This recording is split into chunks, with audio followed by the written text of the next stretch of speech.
I don't know what kind of artist I am. I'm not this artist that has a big life. I don't live in a big city. I haven't had exciting things happen to me. I wondered, what did I have to express myself? Hi, welcome to my studio.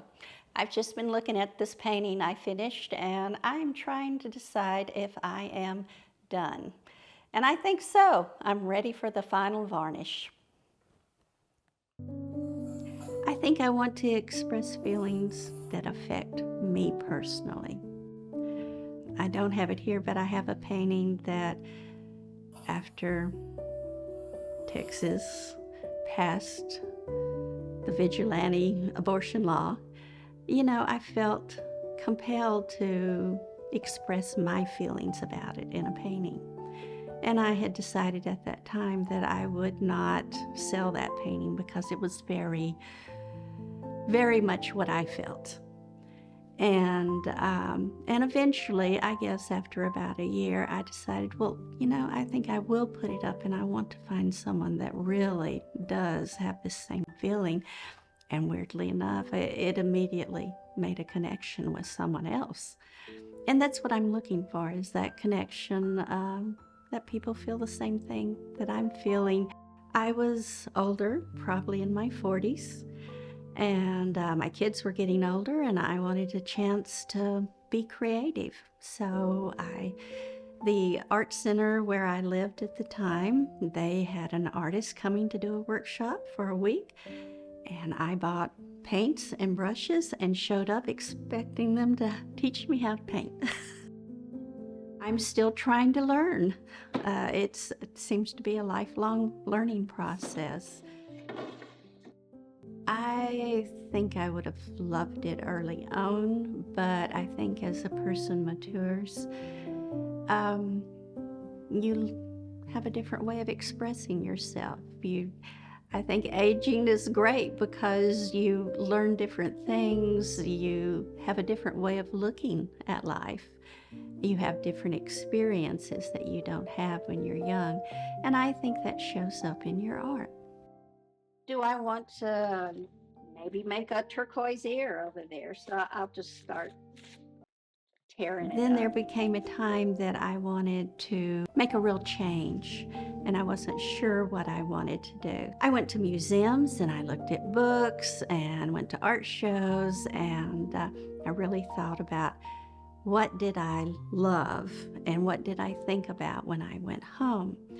And even though I love beautiful landscapes and I love abstract art, I found the paintings that I really thought about were the ones that made me wonder, what's happening there? What was the artist thinking? Or maybe it affected me emotionally, and I thought, that's what I want to do.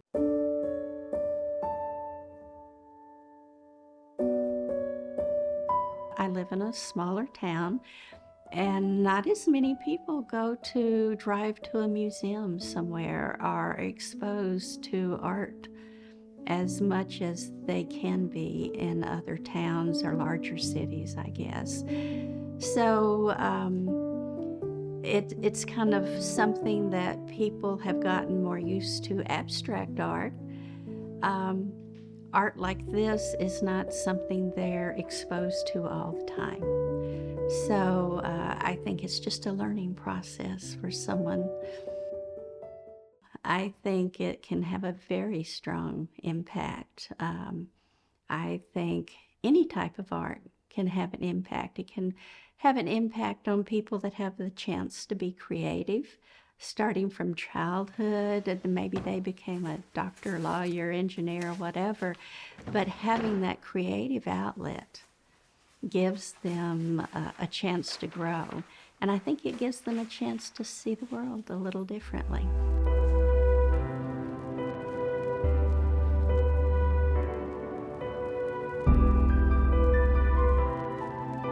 I think every person has creativity in them in some medium or another. I think we're all called to be creative, but to be good at it, you have to experience it. You have to just do it. And I think that's what I didn't realize at the time, but it was something I've been taught in the last 15 years. Welcome to my home studio. I am currently working on a series called The Guardian Sisters, and they are inspired by our angels. I just knew when my kids were young that I always wanted to work with clay, to take a pottery class, but there never seemed to be enough time or money to do so. And it wasn't until I was seeing my 50th birthday coming along and my dad's health started declining and he started with hospice, that I realized this is not dress rehearsal. Life is not dress rehearsal. And if you're going to do it now.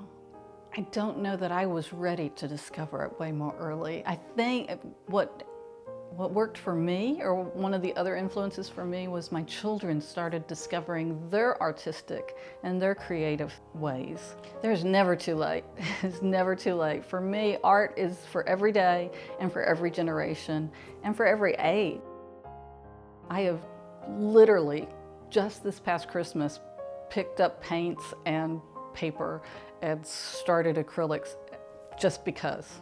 Nobody else is ever going to see them. It's just because I wanted to experience it. I just fell in love with clay. It just ignited a passion for me, and I started, at that time, all I wanted to do was functional pottery, and I did that for several years. I would say a lot of self-doubt, and even now I still have this self-doubt because I don't have a lot of academic training in it. I have a lot of training in clay and a lot of experience and a lot of experiments and enjoyed it. But at the time growing up, it was just a lot of self-doubt and realizing or thinking that, I needed to be someone that just has this natural talent. I really feel like it's a calling, whether you want to use the word God, creator, whatever the language is. I feel like a desire has been put on my heart. I am adding a slip to a sister. I love watching how the slips interact with each other. For me, I'm very much an intuitive artist. I let the clay talk to me and tell me what it wants to do. I let the slip and the engobes and the terra siglata tell me what it wants to do, or just watch it do whatever it wants to do. I'm hoping the viewer of the artwork, the collector of the artwork, will experience joy, and that they will experience a companionship and know that they're not alone, and just that they bring a smile. A lot of times when I very first open a bag of clay, I'll just smell it. I'll just put my face in the bag and just breathe it in, because it just grounds. That kind of sounds weird, but it does. It grounds me. It can be powerful, and it can also be very humbling to step back and go, oh my gosh, that actually worked, and I'm not real sure how that did that, but it did.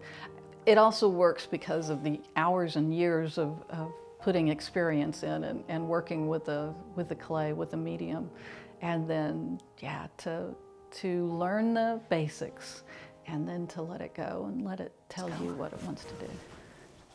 Ultimately, she will have her head, because of the dimensions of my kiln, I make the head separately from the rest of the angel.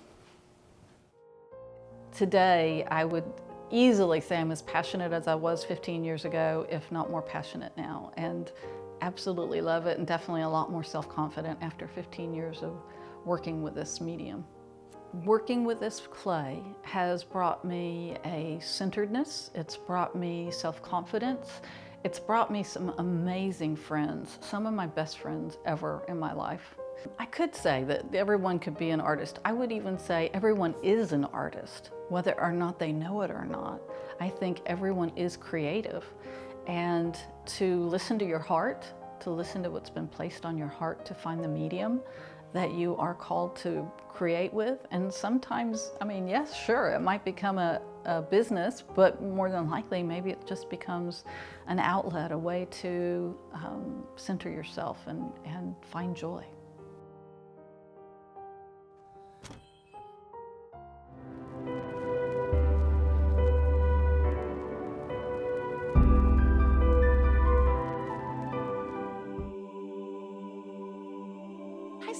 picture, I see the angels, and I can hear the rustling of their wings. I'm going to start drawing angels because I know they're all around us, but they're in shadows. If you get really still, you can hear their wings, or you can feel their presence.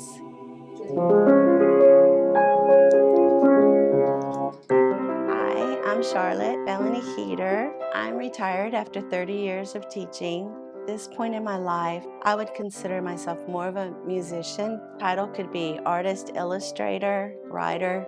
I'm evolving more and I'm accepting my role as artist now that my girls have gone to college. I kind of put my art on the back burner a little bit because once you're in, you just want it and you want to just keep it going, and it's hard to go.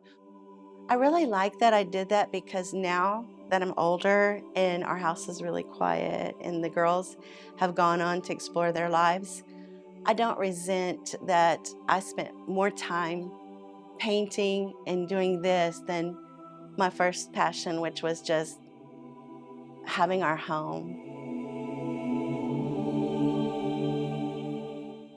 I found the peacefulness and the solitude of just taking my own little artwork and drawing whatever I was feeling at that moment. I did not want to become self-absorbed where it was like, look what I painted, here you go, I'm going to get this award. I wanted it to be more like, I wish people could feel how the art makes me feel.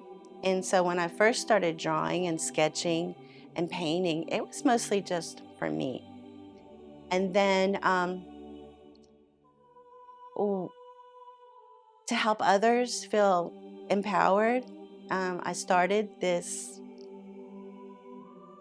It was a card ministry called Angel Shadows.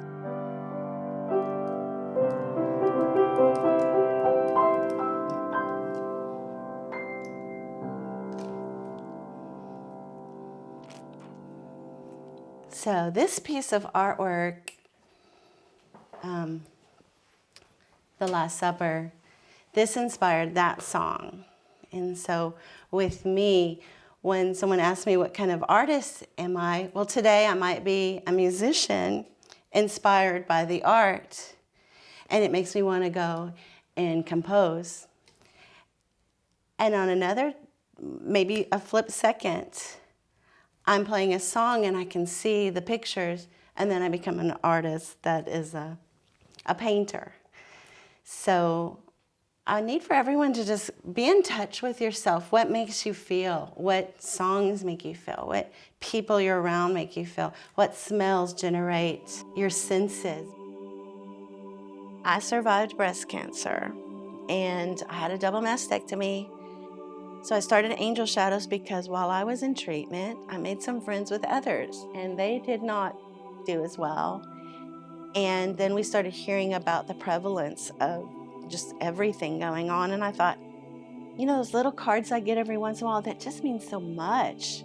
And I thought, well, I'm going to start drawing these angels and I'm going to make little cards and I'm just going to send them like I would get the church bulletin and look who's on the sick list. And then I'd go and look up their addresses and I wouldn't even sign the cards. They don't have any idea it came from me.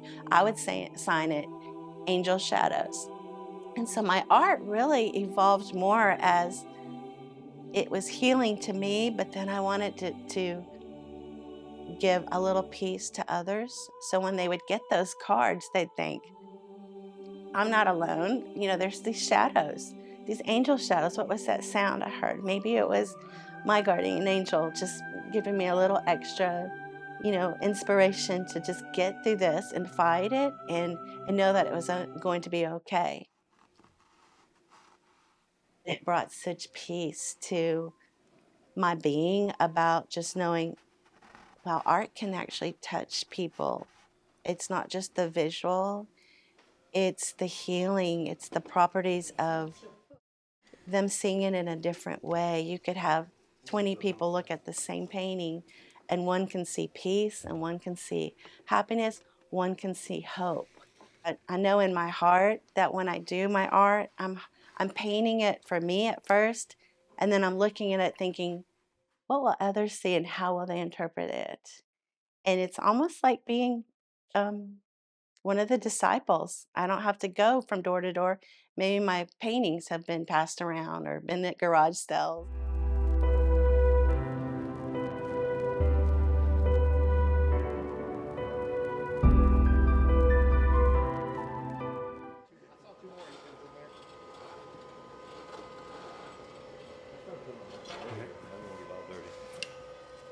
See you, Mark.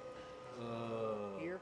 A lot of my art is functional. When I'm building a table or a fireplace screen or one-of-a-kind handrail, you know, I consider that just as artistic as some of my, what I would call unfunctional art. You have art that's just for looking. Then you have art that actually looks and is a usable piece that you have to deal with. My name is Jerome LeGrand. I'm an artistic blacksmith. I've been in this shop since I was 10 years old, getting serious about it when I was about 15. Actual shop here was built in the early 60s. My grandfather had a reclaimed lumber business, and then in 1933 is when he started back into the welding and blacksmithing aspects. We really got into the artistic blacksmith when I was about 15.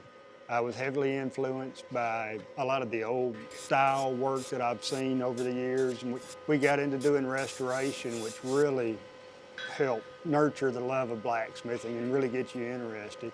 And so we were able to go from there, and then later I naturally progressed into the artistic, one-of-a-kind type.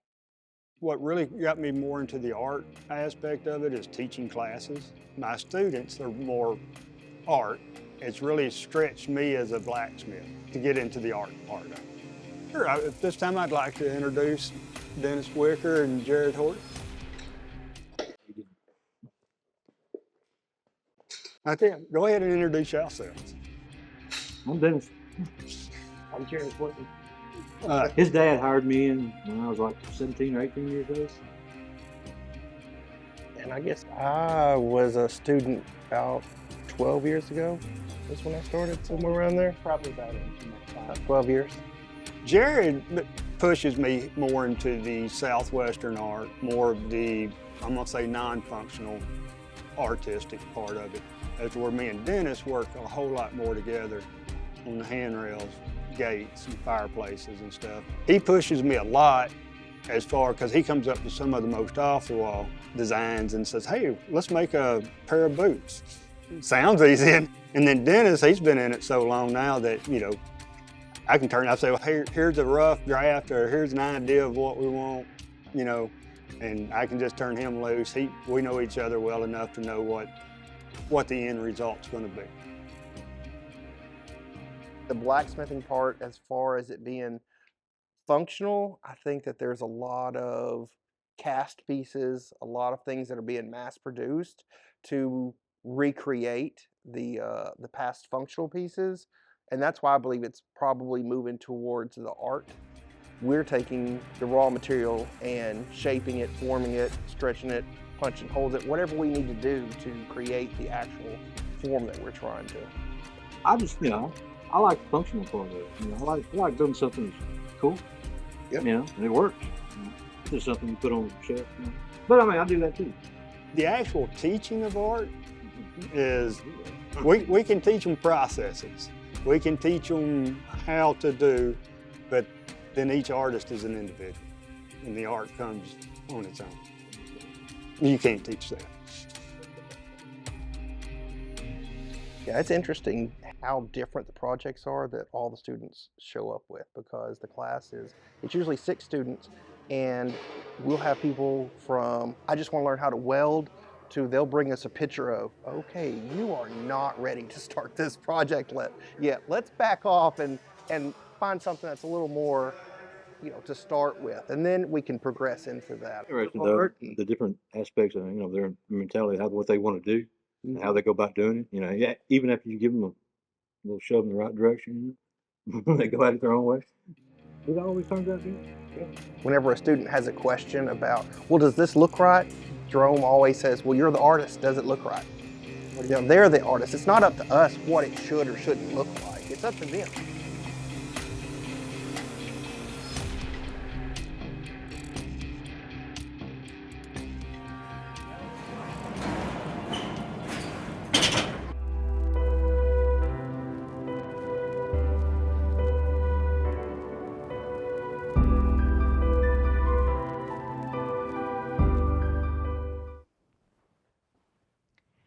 And this is a piece by Baron Stanhope, local Texarkana artist, and it's a really great example of the traditional style of art that held sway in Texarkana during the 50s and on into the 60s. You had a group of artists, including Mr. Stanhope and several others, that painted landscapes that were realistic, still lifes, and people loved these things and they bought them. And so this was, as I was growing up as a young artist, this was the standard of art. And in here, we have more work from our permanent collection, an abstract piece by Cindy Holmes that I think shows you that Texarkana artists are now being more abstract, and this is pretty conservative for an abstract piece. We have many more abstract pieces in our permanent collection. And then over here, we have a piece by James DeWoody, a non-objective piece, and he's using mylar tape and acrylic paint. So it's not just oil paint, it's not just pencil anymore. And James DeWoody's mother was an art teacher here. This is a portrait of Scott Joplin, done by local artist Ophelia Middlebrook in 1997. Scott Joplin was born in East Texas about 1868 to Florence and Giles Joplin. Florence Joplin, when they moved to Texarkana, she worked for several families along the Hazel Street area. When Scott Joplin first began to show his genius, his musical genius, he was still too young to go to school. So he would accompany his mother to work, and his genius was already so evident that the ladies who owned the homes where Mrs. Joplin worked would allow him to practice his lessons while she worked. And this is one of the pianos that we believe he mentioned to his second wife, Lottie Stokes Joplin, when recounting his life.